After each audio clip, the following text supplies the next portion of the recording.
রান্নার নতুন একটা ভিডিওতে তোমাদের অনেক স্বাগত বন্ধুরা। আজকে বাজারে অনেক বড় বড় বাছা মাছ পাওয়া গেছিলো। বাছা মাছগুলোর সাইজটা এতটাই বড় ছিল, ওটাকে বড় বড় করে 2 পিস করা হয়েছিল মধ্যেখান দিয়ে, নাহলে সাধারণত বিশেষ একটা বড় পাওয়া যায় না। যাই হোক, এই মাছগুলোকে নুন হলুদ তেল মাখিয়ে বেশ কড়া করে ভেজে নেবো, মানে খুব কড়াও না আবার একদম মানে সাদা সাদাও না, এই দেখো যেরকম কালার গোল্ডেন ব্রাউন টাইপের ওই রকম দিয়ে ভাজা হয়ে গেল।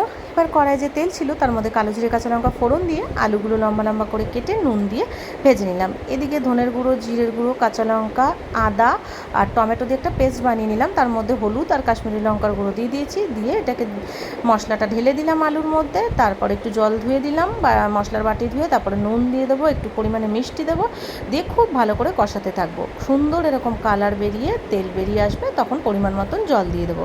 ব্যাস ঝোলটাকে ফুটতে দেবো। ঝোল ফুটে গেলে মাছগুলোকে ওর মধ্যে দিয়ে দেবো, দিয়ে উপর দিয়ে ধনেপাতা কুচি ছড়িয়ে একটু নাড়াচাড়া দিয়ে মিনিট 2 মতন ঢেকে দিলেই রেডি হয়ে যাবে এই মাছের ঝোলটা।